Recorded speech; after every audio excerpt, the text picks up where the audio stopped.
அவங்க சேர்க்கல, நம்ம வந்து அப்புறமா தான் சேர்க்க போகிறோம். இப்போ நான் வந்து ஃபஸ்ட்டே வந்து வெங்காயம் சேர்த்துக்கிறேன். பிரியாணிக்கு தேவையான வெங்காயம் சேர்த்துக்கிறேன். நான் ஒரு 1/2 கிலோ 1/4 கிலோ அளவுக்கு தான் பிரியாணி செய்ய போகிறேன். அதனால் கொஞ்சமாக அந்தளவுக்கு வெங்காயம் சேர்த்துக்கிறேன். இந்த அளவுக்கு வெங்காயம் சேர்த்துக்கிறேன். இப்போ இந்த வெங்காயம் நல்லா பொரியிருக்கு, ஏன்னா வெங்காயம் வதங்கினுருக்கு. இப்போ நம்ம வந்து ஒரு 4 ஏலக்காய், இங்கே பாருங்கள், நம்ம பிரியாணிக்கு தேவையான வெங்காயம் வந்து பாதி ப்ரௌனாக வதங்கிச்சு. இந்த ஸ்டேஜில் வந்து நான் வந்து இப்போ இஞ்சி பூண்டு சேர்த்துக்கிறேன். பாருங்கள். இஞ்சி பூண்டு எந்த அளவுக்கு சேர்க்குறோமோ நம்ம அந்த அளவுக்கு நல்லாயிருக்கும். இப்போ நான் இஞ்சி பூண்டு அரைச்சி வச்சு இஞ்சி பூண்டு சேர்த்துக்கிறேன். இப்போ இது நல்லா வதங்கட்டும். இங்கே பாருங்கள், நம்ம வெங்காயம் நல்லா வதங்கிடுச்சு செவக்கோ.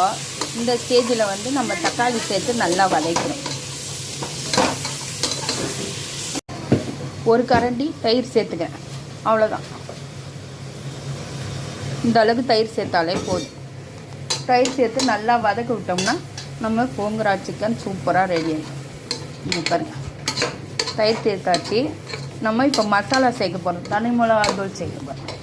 இப்போ நம்ம சிக்கன் சேர்த்துக்கிறோம். இந்த ஸ்டேஜில் வந்து நம்ம சிக்கன் சேர்த்துக்கிறோம். இதுக்கு வந்து நம்ம அது காரத்துக்கு வந்து தனி மிளகாய் மட்டும் தான் சேர்த்துக்கிறோம், பச்சை மிளகாய் சேர்க்கணும். இதை எடுத்து யூடியூப்ல போடுறேன். சரி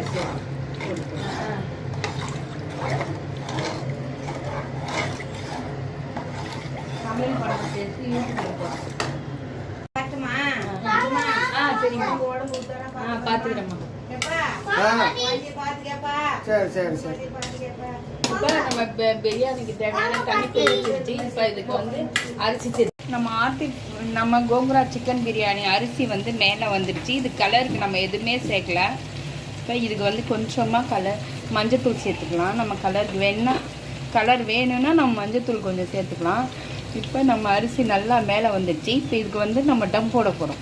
இந்த ஸ்டேஜில் டம் போட்டு இது பண்ணால் கோங்குரா சிக்கன் மாதிரியே இல்லை பாருங்கள், நம்ம புதினா போட்ட மாதிரி தான் இருக்குது. சூப்பரான கோங்குரா சிக்கன் பிரியாணி ரெடி ஆகின்னு இருக்குது. இப்போ நான் இதுக்கு வந்து டம் போட்டேன் பாருங்கள். சூப்பரான நம்ம கோங்குரா சிக்கன் பிரியாணி செம்மையாக ரெடி ஆகிடுச்சு பாருங்கள். உதிராக சீரக சம்பா அரிசியில் செம்ம வாசனையாக ஆரோமேட்டிக்காக இருக்குது. ஆனால் நான் சாப்பிடக்கூடாது. சாப்பிட்றப்ப அவங்க வீடியோ எடுத்து நான் உங்களுக்கு அப்லோட் பண்ணுறேன். போதும். சூப்பரான நம்ம கோங்குரா சிக்கன் பிரியாணி பாருங்கள். உதிராக செம்மையாக டேஸ்ட்டாக ரெடி ஆகிடுச்சு பாருங்கள். கோங்குரா போட்ட மாதிரியே தெரியல, நம்ம சிக்கன் பிரியாணி தான் பாருங்கள். சூப்பராக ஆவி பறக்க நம்ம கோங்குரா சிக்கன் பிரியாணி செம்மையாக ரெடி ஆகிடுச்சு.